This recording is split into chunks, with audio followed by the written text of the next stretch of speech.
Boa noite, igreja. Bom, mais uma vez, ter esse momento aqui de juntos, poder agradecer o Senhor. E conforme o pastor João mesmo falou, né, hoje pela manhã também oramos pela Neuzir e Gerson, que completaram aí no dia 8, 50 anos de casado. Então foi algo assim muito especial para nós, né? E eu acompanhei uma boa parte da história dessa família. Então temos aí motivo para nós agradecermos e motivo para nós festejarmos a bondade e a misericórdia do Senhor. Hoje eu também pela manhã tive o privilégio de trazer o meu voto que eu fiz em 3 partes, né? Comecei em setembro, comecei em outubro, novembro, em dezembro agora a minha oferta de gratidão. É uma prática, um exercício, né, de você olhar e ver o que Deus tem feito. Porque naturalmente, querido, nós fixamos naquilo que é ruim, naquilo que nos trouxe trauma, mas a vida, durante todo esse ano, não foi feito apenas de coisas ruins. Aconteceram muitas coisas boas. Eu quero saber se isso só foi comigo. Aconteceu alguma coisa que você marcou a sua vida no sentido positivo?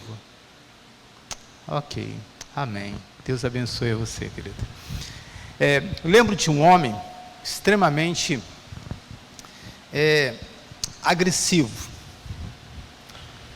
Uma pessoa que colocava respeito no local onde ele morava. As pessoas tinham medo dele, tá? E ele era brabo mesmo.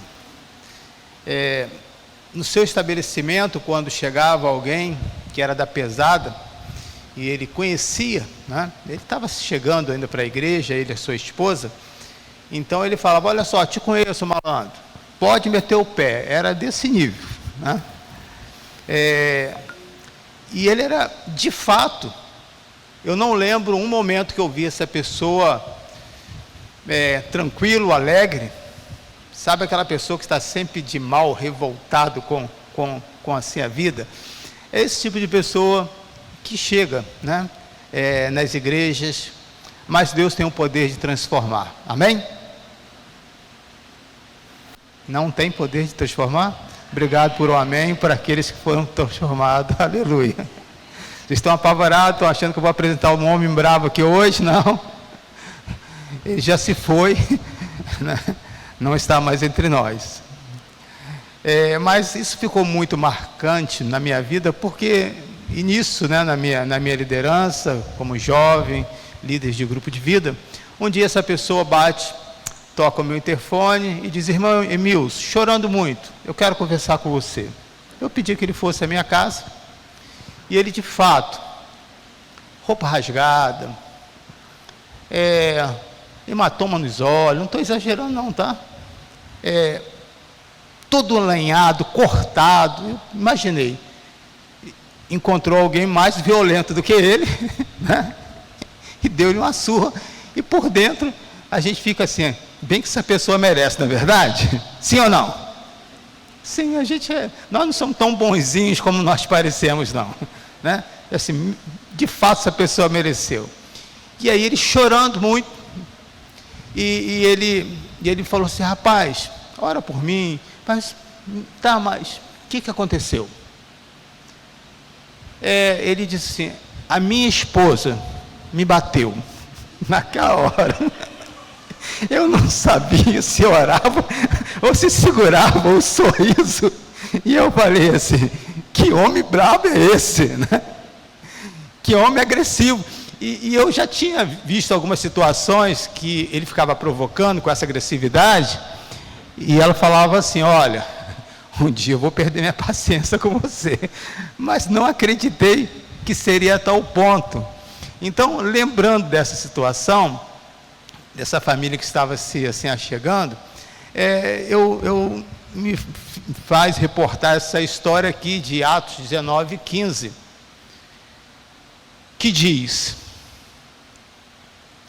um dia o espírito maligno lhe respondeu: Jesus eu conheço, Paulo eu sei quem é, mas vocês quem são?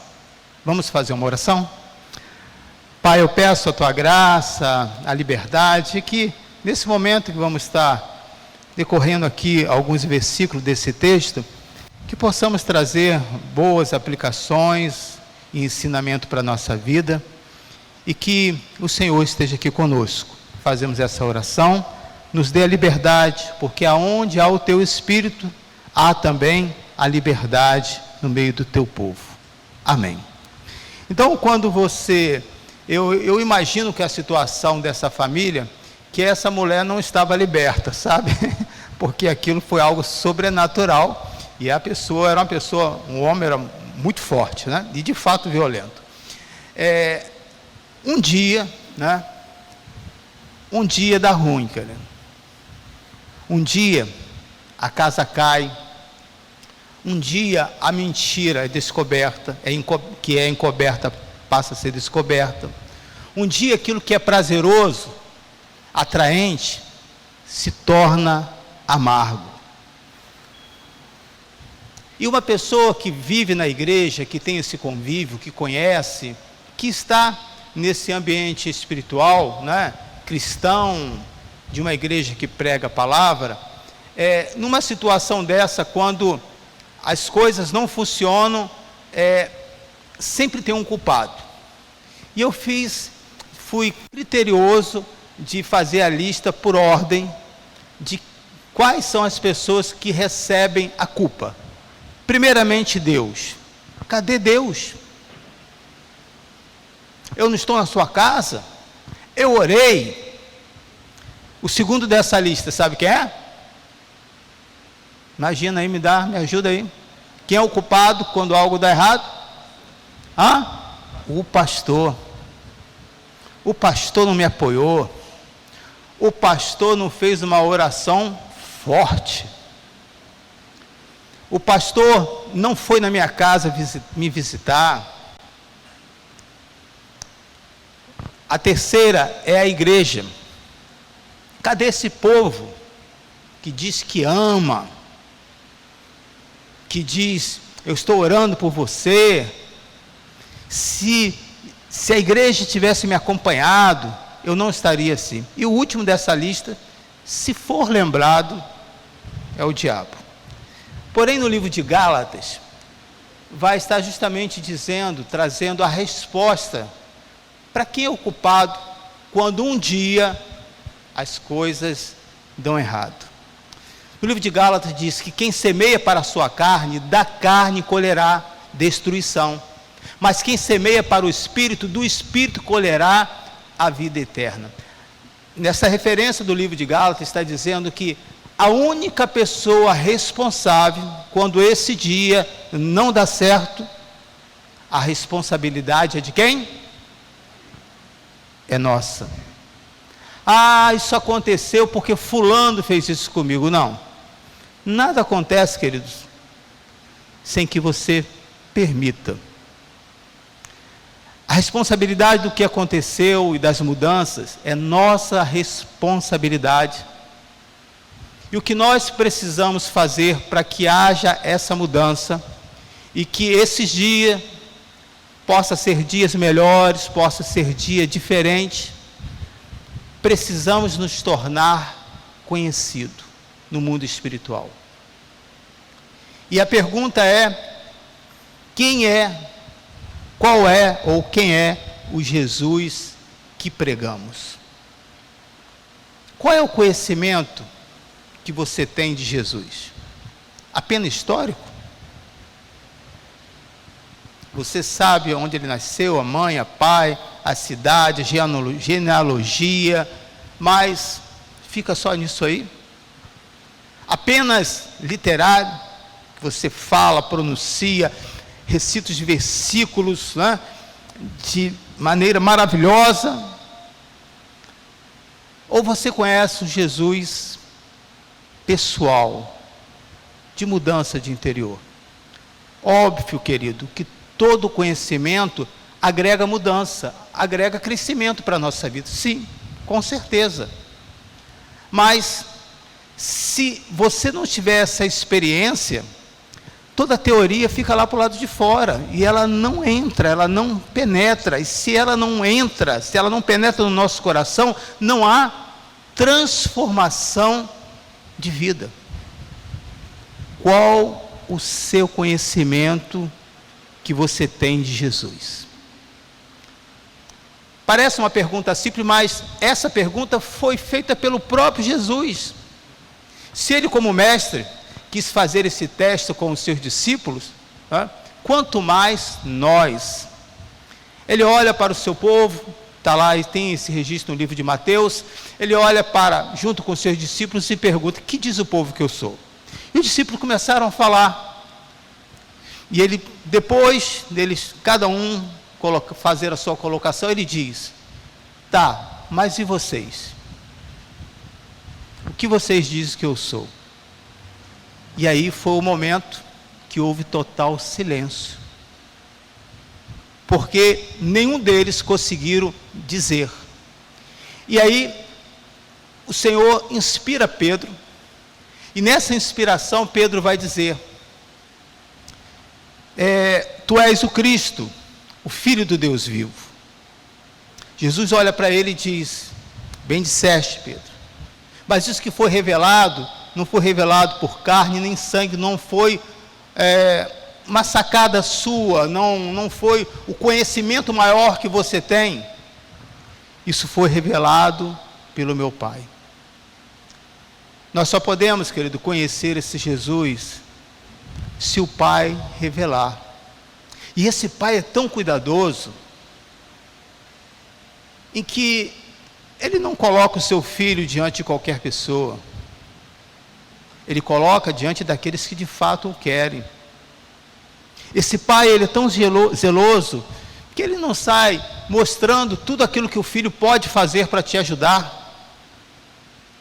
Mas, mediante a sua atitude, do seu coração, você aos poucos vai conhecendo, à medida que você vai dando aquela geral, aquela faxina, vai limpando aí a sua vida, e Deus vai assim transformando. Essa transformação aconteceu na vida de Saulo. Quem foi Saulo? Uma pessoa que permitiu ser transformada. Uma pessoa que teve uma entrega, conforme o pastor Vladimir falou no domingo passado, uma entrega total. Só assim é possível, querido, você conhecer Jesus. Hoje eu comentei na primeira mensagem sobre rituais vazios. E o meu desejo hoje é que você possa, nesta manhã, ao completar essa mensagem agora à noite, você possa não ter um ritual vazio, mas de fato começar a usufruir deste nome de Jesus com total convicção e com total segurança. Você pode dar um amém se você crê? E a terceira pergunta que essa legião, esse espírito que foi ao encontro desses homens fizeram, foi o seguinte: mas vocês, quem são? Essa foi uma pergunta para os filhos de Seba, que estava expulsando já há bastante tempo, né? Por isso o termo um dia, eles vinham fazendo, está dando certo, mas um dia a casa caiu para eles. Mas vocês quem são? Essa pergunta, querida, ela é muito pertinente e importante para as nossas vidas, para você refletir. Quem é você? E você pode dizer: eu sou crente, eu sou um filho de Deus, mas o maior testemunho disso que você afirma é aquilo que as pessoas falam a seu respeito. Olha o que essas entidades vai dizer: Paulo, eu sei quem é. Preste atenção, querido. As pessoas percebem o que você faz no seu dia a dia. Quem é você, querido, diante do reino espiritual? Qual seria a sua resposta? E nós temos essa resposta no livro de Apocalipse. Essa resposta deveria ser a resposta de todos. Abra comigo Apocalipse capítulo 7, versículo 13 a versículo 14. Essa deveria ser a resposta que todos nós deveríamos ter por aquilo que somos, por aquilo que fazemos, pelas mudanças e pela transformação. Então um dos anciãos me perguntou: quem são esses que estão vestidos de branco? E de onde vieram? Perguntaram para João, isso numa visão que João teve. Respondi: Senhor, tu sabes. E ele disse: esses são os que vieram da grande tribulação. E lavaram as suas vestes, as branquearam. Aonde? No sangue do Cordeiro.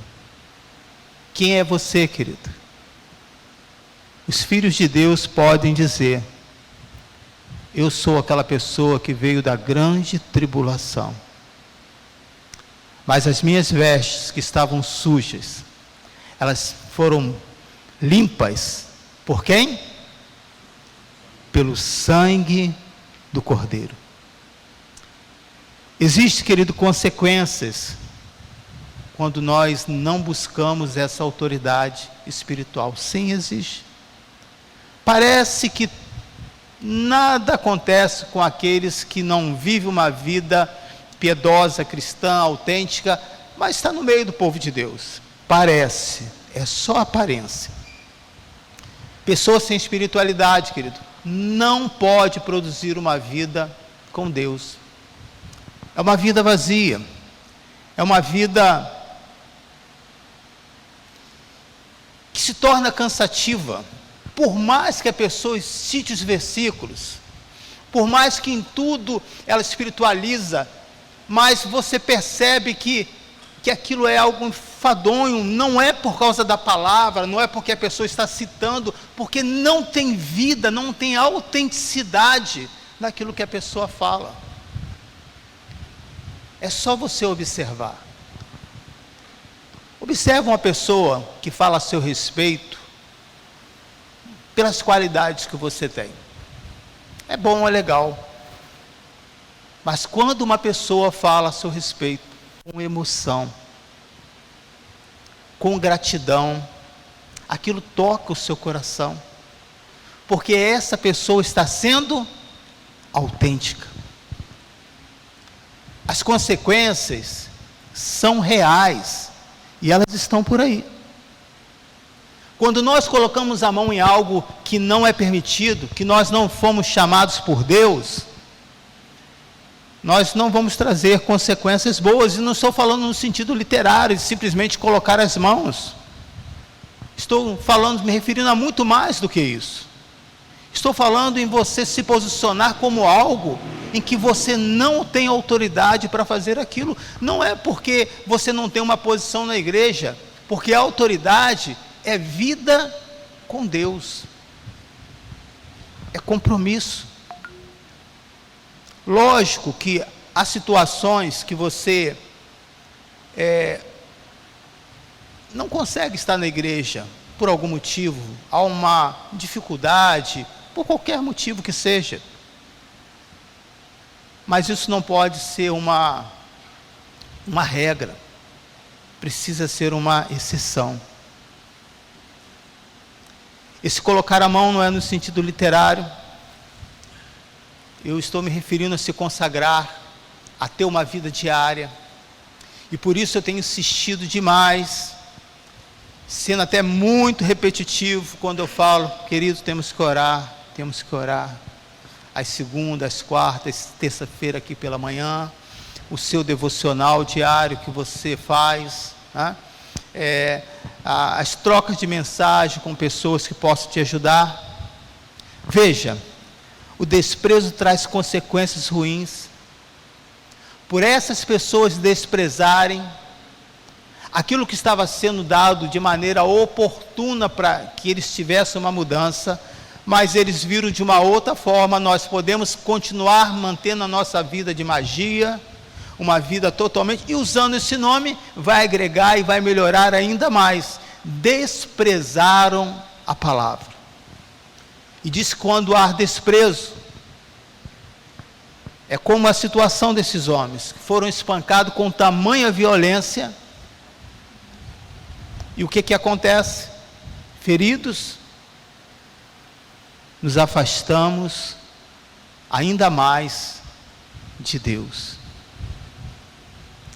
Eu posso afirmar que Deus tem o poder para transformar o mal em bênção. Eu posso afirmar, querido, não por teoria, não por aquilo que eu li, que Deus tem capacidade de transformar aquilo que é ruim para contribuir para a minha vida, ainda que naquele momento eu não entenda. Por que eu posso afirmar isso? Por experiência. Por autenticidade. E essa questão de histórico e literário, de uma pessoa que se coloca bem diante de uma plataforma como essa e comove as pessoas, nos bastidores você vai vendo que a situação é bem diferente. Alguns anos atrás, no meio de um culto avivado, a pessoa, no término do culto, a pessoa ficou possessa. Você já viu alguém possesso? Já tem alguém aqui que já presenciou? Agora há pouco tempo eu vi um vídeo em Niterói de uma jovem possessa, né? E estava passando nas redes sociais. E no término desse culto avivado, uma pessoa ficou possessa. E aí eu lembro desse líder que chegou e disse para o outro: aí, amigo, me ajuda aí, que esse negócio aí eu não sei fazer não. E eu estava ali novo na fé, observando assim, como é que pode? Você conhece tanta palavra, você nos envolve na mensagem, mas na prática a história para alguns é outra. Quem é o Jesus que você prega, querido? Quando você usa esse nome, o que de fato traz você à igreja? O que de fato você que está aí nos assistindo, atrai você para ouvir as mensagens? O que te leva a gastar esse tempo, se essa palavra não traz mudança na sua vida? Essa palavra só pode trazer mudança, querido, por aqueles que fazem um compromisso. E não é um compromisso verbal, eu aceito. É um compromisso aqui no coração. Eu não sou contra aqueles que fazem o apelo, que as pessoas venham à frente, e não tenho, de fato, esse hábito, né? Não sou contra, qualquer um dos pastores que chegar aqui pode fazer esse apelo no término do culto, mas eu lembro de algumas experiências, e uma delas foi a própria. Eu lembro que a minha decisão por Cristo, ela começou quando eu cheguei no lugar e disse: olha, que mensagem boa, esse pastor não grita. Sabe, o pastor da Nova Vida é essa coisa, parece que ele está conversando com você. Ali já começou a minha conversão. E aí a segunda etapa, eu olhei para aqueles banquinhos, as cadeirinhazinhas de plástico igual essa aqui, mas essa cadeira ainda é melhor do que banco de madeira, que eu já sentei muitas vezes, e é um banco de madeira. Agora eles melhoraram, tá? Eu estava até pensando em ter esses bancos aqui. Ô Senhor, minha língua grande, essas coisas que às vezes a gente fala, né? Nunca vou ter isso na igreja, né? Ô Jesus. Uma pessoa me ofereceu, eu fiquei meio balançado. Com a almofadinha, mas os bancos, vamos lá, não vou perder tempo não. o banco era aquele banco duro de uma forma assim que você senta e você vai escorregando, e aquele culto eterno que você fala, agora vai terminar, e o pastor começa novamente. Então eu venho dessa cultura. Então a segunda parte foi esse momento, e eu não lembro, querido, nenhum momento que eu fui à frente, mas esses 2 pontos já foram fundamentais para eu observar que tinha a presença de Deus. E eu falei, a partir de hoje eu serei um cristão.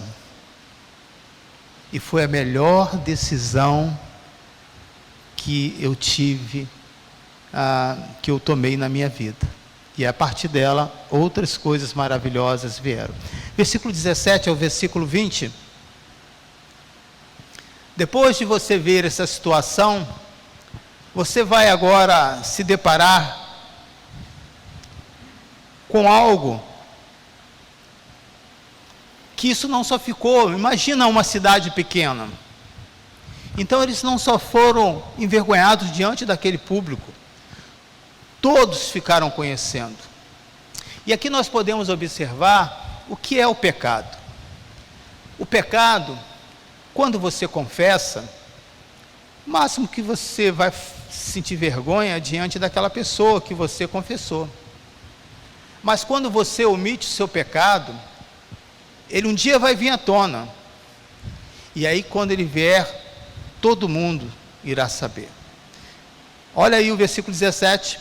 Quando isso se tornou conhecido de todos os judeus e os gregos que viviam em Éfeso, imagina uma cidade extremamente movimentada e uma rotatividade de pessoas entrando e saindo, que esse fato não ficou só ali, né? Então os filhos de Seba ficaram conhecidos. Todos eles foram tomados de temor, e o nome do Senhor Jesus era o quê? Engrandecido. Muitos dos que creram vinham e confessavam e declaravam abertamente suas más obras. Grande número dos que tinham praticado ocultismo reuniam seus livros e os queimaram publicamente. Calculando o valor total, este chegou a 50.000 dracmas. Dessa maneira, a palavra do Senhor muito se difundia e se fortalecia. O que nós podemos aqui ver neste quadro? Primeiro, a vergonha dessas pessoas. Depois, este fato que estava sendo ruim, que parece assim, Paulo não faz nada, está deixando essas pessoas aí aprontando e não acontece nada. Lembra daquele texto? Nós precisamos ter temor quando falamos no nome do Senhor. Nós não podemos usar esse nome se de fato você não tem compromisso com Ele. Você aceitaria que alguém usasse o seu nome sem a sua autorização? Sim ou não? Não.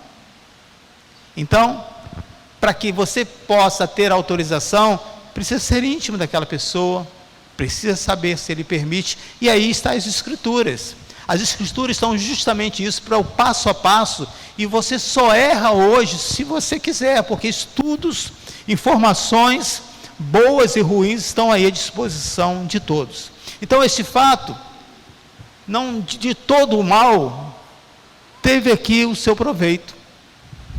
Diz que veio temor sobre o povo. Aquilo assustou aquelas pessoas.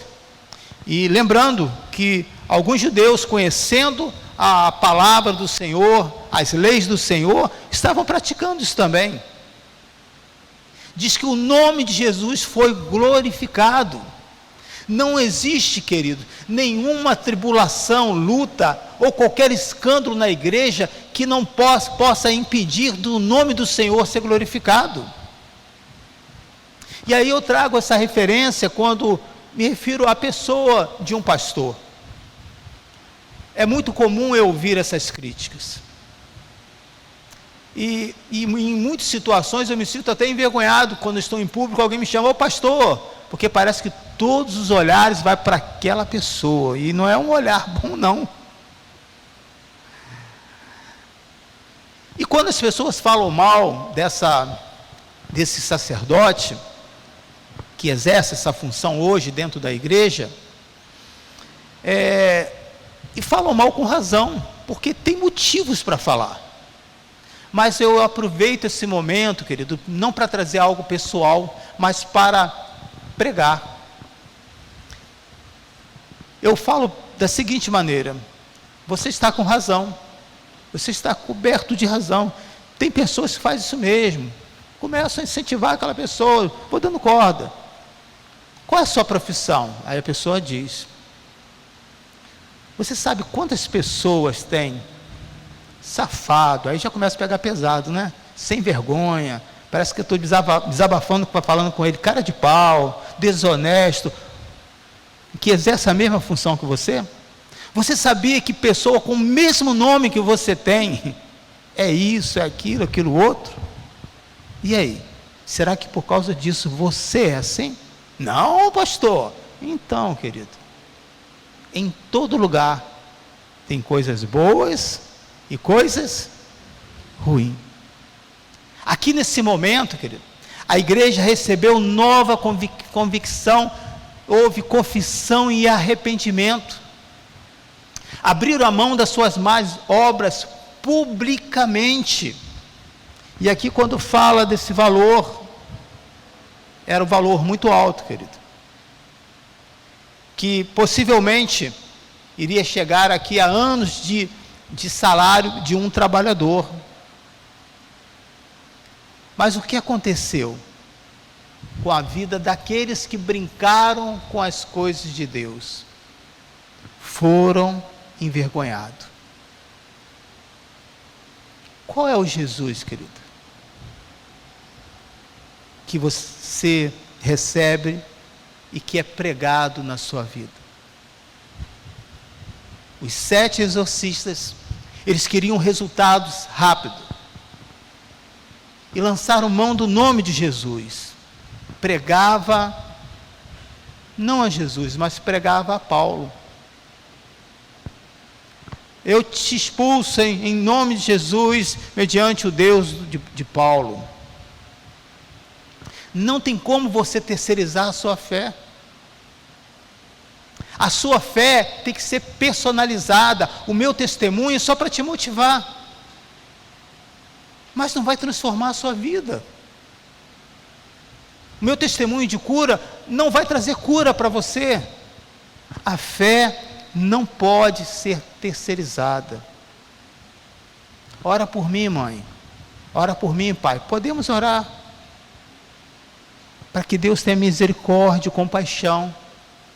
Mas uma vida só poderá ser transformada quando você mesmo toma essa decisão por Cristo. O resultado dessas pessoas que quiseram terceirizar a sua fé, simplesmente usando o nome, mas não quero compromisso nenhum, não quero me envolver com a igreja, não quero, estamos agora fazendo um recadastramento. Que recadastramento nada, não dou meu nome nem CPF, não vou ser rastreado de maneira nenhuma, ninguém vai ligar para mim. Você tem toda a liberdade. Mas aquelas pessoas que se comprometem com o Senhor, querido, elas têm uma vida diferente. Nós podemos pregar, querido, em nome de Jesus, mas se não temos a nossa própria comunhão, obedecendo e sendo dirigido pelo Senhor, é certo que essas forças malignas, um dia, isso vai ser atingido por elas. Não tem como, é inevitável. O Cristo desses homens de fé, querido, precisa ser também o nosso. A palavra que esses homens pregavam, e que as mulheres também pregavam, precisa ser a mesma nossa. A consagração que eles tiveram, precisa também ser a nossa. Assim nós vamos derrotar, querido, todas essas forças malignas, que constantemente somos bombardeados. Mas eu acredito que nos dias de hoje, o nome de Jesus ainda permanece poderoso. O nome de Jesus, querido, é poderoso, mas ele não tem efeito nenhum se simplesmente você pronunciá-lo. Caso ao contrário, será apenas um ritual vazio. Eu te amarro, não amarra nada, porque você não tem comunhão com aquele nome. Eu não aceito isso na minha vida, não vai fazer diferença. Essas forças não respeitam esses jargões. Mas olha o que é uma pessoa que tem um compromisso com o Senhor. Vamos lá no início. Quero pedir para que os músicos já estejam aqui a postos, por favor.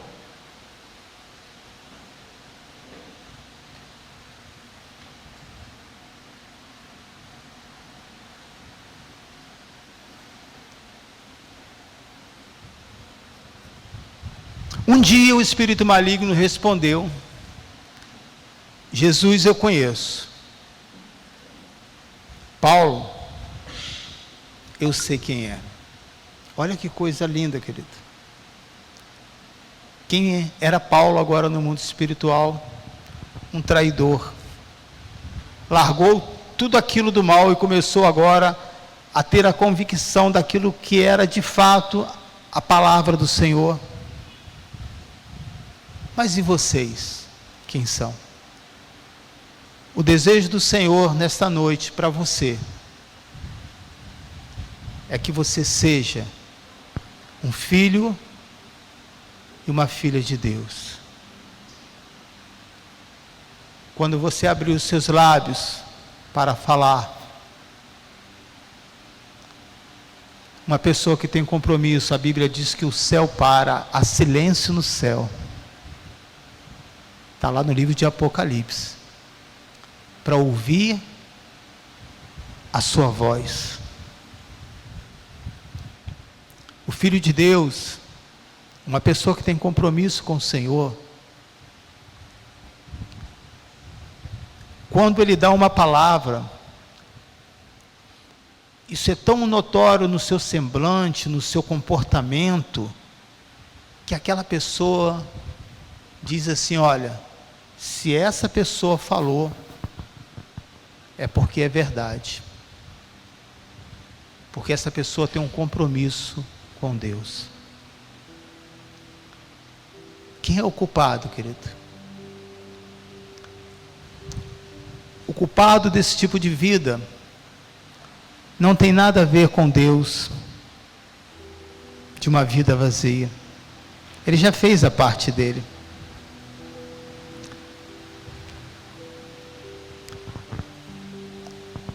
O motivo de talvez não ter o sucesso que você quer não tem nada a ver com o pastor. Por mais que ele pregue um excelente sermão sem fugir em nenhum momento daquilo que é bíblico, não tem a ver com a igreja.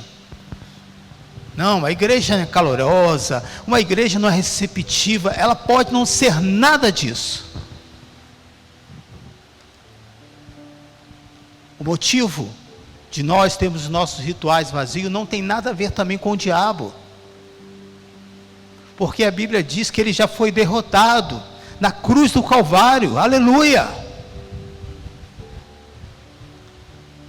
Mas vai dizer, e essa referência em Gálatas 6 diz assim, versículo 4, cada um examine os próprios atos, e então poderá orgulhar-se de si mesmo, sem comparar com ninguém. Pois cada um deverá levar a sua própria carga. Quem é o culpado? O que está sendo instruído na palavra, partilhe todas as coisas boas com a quem a instrui. Não se deixe enganar. Não se deixe enganar. O que a palavra de Deus diz? De Deus não se zomba. Pois o que, você pode falar o seu nome?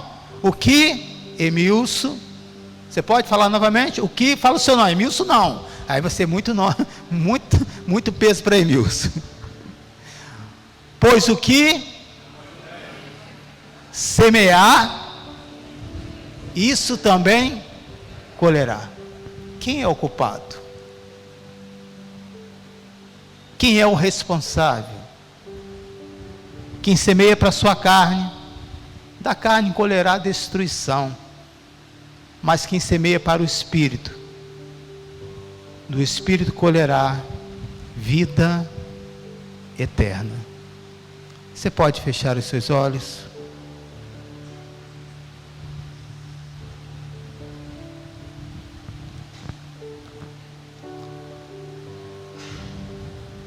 Qual o Deus, querido, que você tem pregado?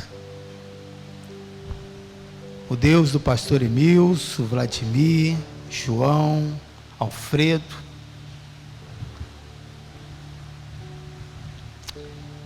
Isso não vai trazer mudança se você não tiver o mesmo compromisso que nós temos com o Senhor.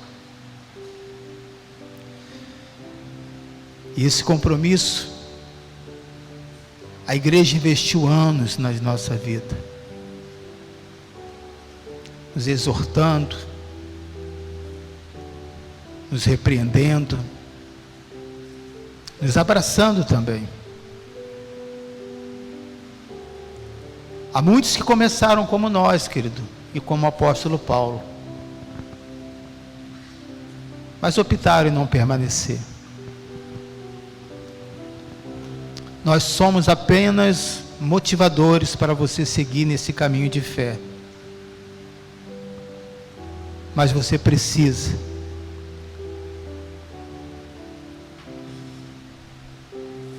ser conhecido no mundo espiritual. As pessoas no mundo espiritual precisam conhecer, eu sei quem é fulano de tal. Enquanto os pastores servem a ceia, se você é um servo ou uma serva de Deus, que já fez esse voto com o Senhor, você pode participar. E se nessa caminhada houve algum tropeço, se houver perdão, arrependimento, não vai te impedir. Mas se você ainda insiste nessa vida, e que você sabe que a Bíblia não te apoia, mas você diz, isso é problema meu, é verdade, a vida é minha, é verdade, mas também é verdade que você não poderá participar da ceia. Deixa passar esses elementos, porque o mesmo elemento que traz bênção pode piorar ainda mais a sua situação. A responsabilidade do que acontece e das mudanças não depende da mudança da virada do ano, não depende da situação econômica, não depende do que a igreja pode te proporcionar, não depende como o pastor prega. É uma decisão, é uma responsabilidade sua. Se torna conhecido nessa noite,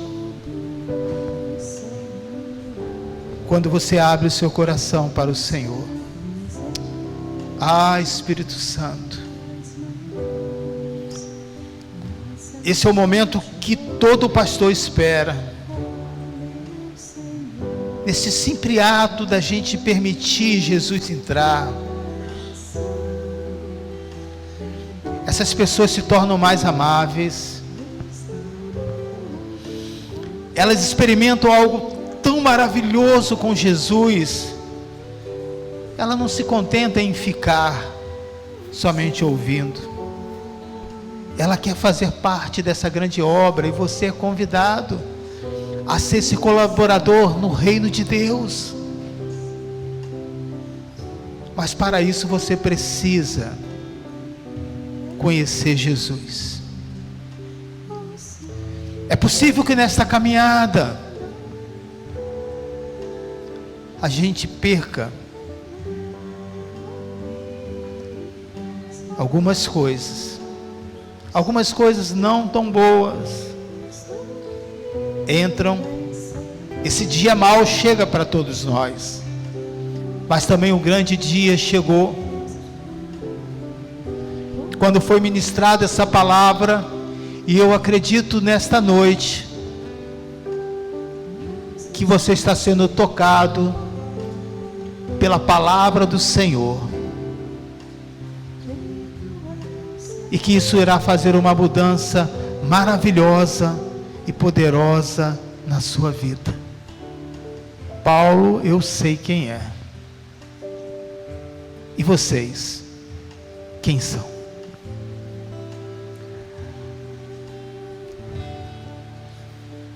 Graças eu te dou, Pai,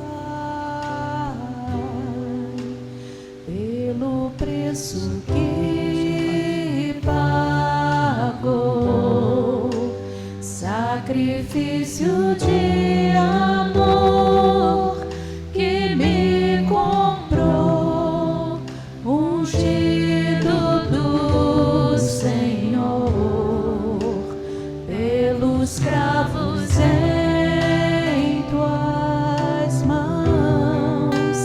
Graças eu te dou, ó meu Senhor, lavou minha mente e coração, me deu perdão, restaurou minha comunhão.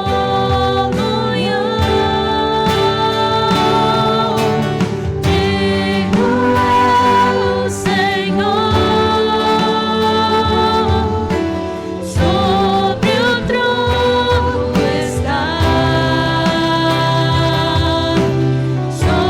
soberano Criador,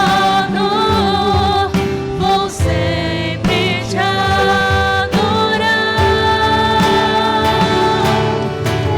Elevo minhas mãos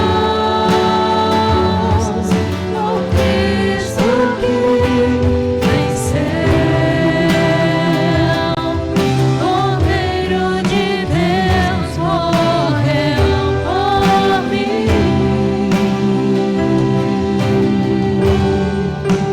mas ressuscitou.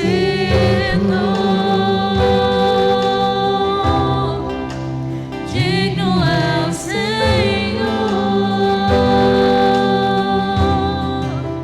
mas ressuscitou. Você pode erguer o pão. Digno é o Senhor. O pão simboliza o corpo de Cristo. E ordenança é a palavra do Senhor. Ele disse: fazer isso em memória de mim. Se afastar daquilo que nos corrompe, querido, não é fácil. Daquilo que nos separa de Cristo não é fácil. E é esse o papel da igreja, para te ajudar, para capacitar você a fazer conhecido o nome de Jesus na sua vida. E eu afirmo para você, quando você conhecer de fato esse nome de Jesus, você vai poder ver as mudanças que irão acontecer na sua vida. E a facilidade que você vai ter para dizer não de tudo aquilo que separa você do seu Criador. Pai, eu te agradeço por essa comunhão contigo, por fazer parte desta família, e que eu só posso nesse momento participar desse rito por causa do Senhor.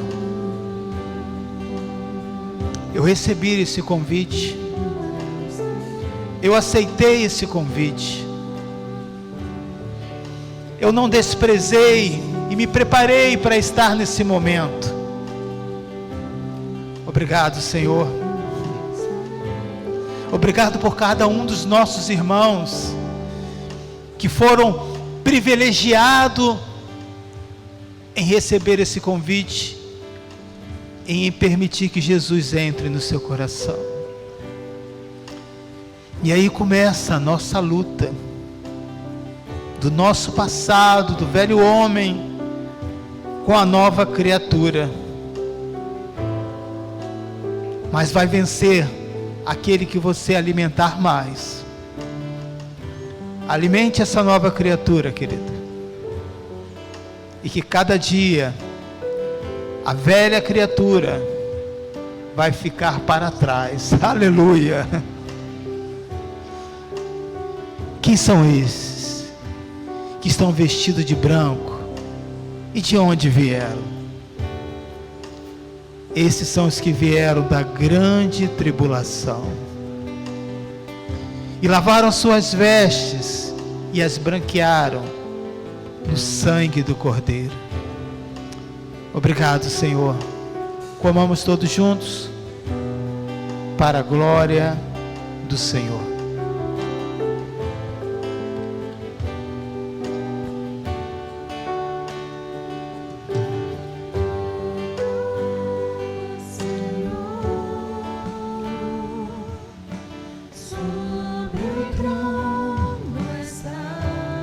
Senhor Deus, Tu és soberano. Obrigado, Jesus.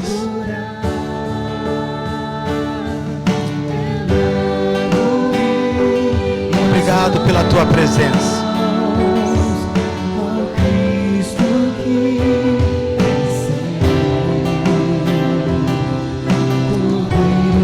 Obrigado, Senhor, por essa oportunidade que nós estamos tendo.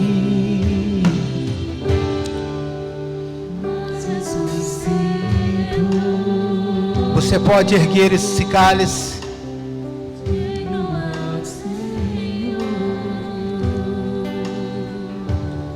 Esses são aqueles que tiveram as suas vestes lavadas no sangue do Cordeiro. Obrigado, Jesus, por ter o seu sangue sobre as nossas vidas. Obrigado que não somos mais escravos da culpa, da condenação. Você que é livre, pode dar um glória a Deus aí. Aleluia!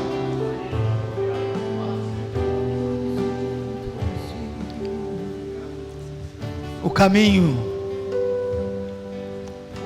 está aberto para você.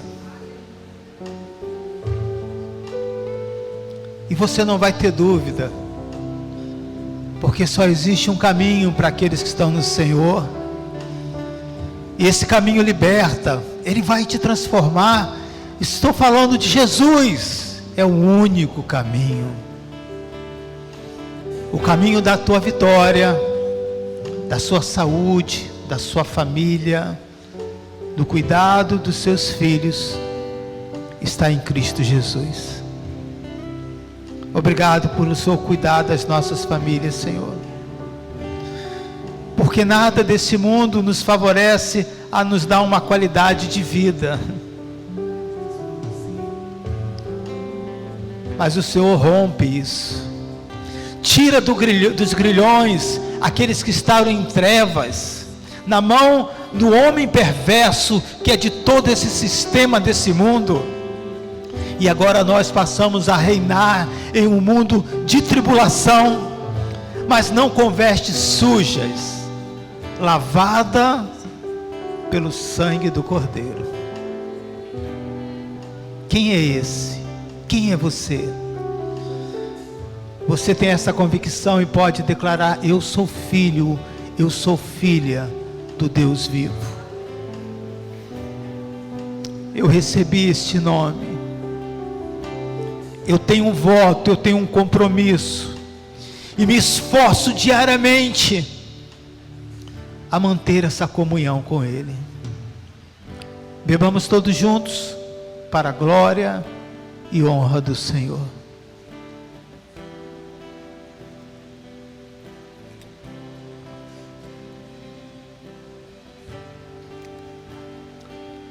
A ceia é momento de júbilo, irmãos. É momento de você festejar. É momento de você exaltar. É momento de você dizer: está consumado. É momento de você dar glórias ao Senhor. É momento de você dizer: obrigado, Deus. Para sempre, Senhor.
Servimos a esse Deus maravilhoso, grande, digno, Salvador e Senhor. Obrigado a Deus pela oportunidade de sentarmos à mesa contigo nessa noite, renovarmos a aliança que temos com o Senhor. Queremos, ó Deus, pedir ao Senhor que esteja nos guardando durante toda essa semana. Que nada roube essa presença maravilhosa de estarmos, ó Deus, caminhando com o Senhor, seguindo os teus passos, temente, ó Deus, a tua voz e a tua palavra. Te damos graças por tudo. Leva, ó Deus, a tua igreja em paz e segurança. Que o teu nome seja propagado através de nós em todo tempo e aonde estivermos, em nome de Jesus, amém? Aleluia, boa noite a todos, Deus abençoe, boa semana.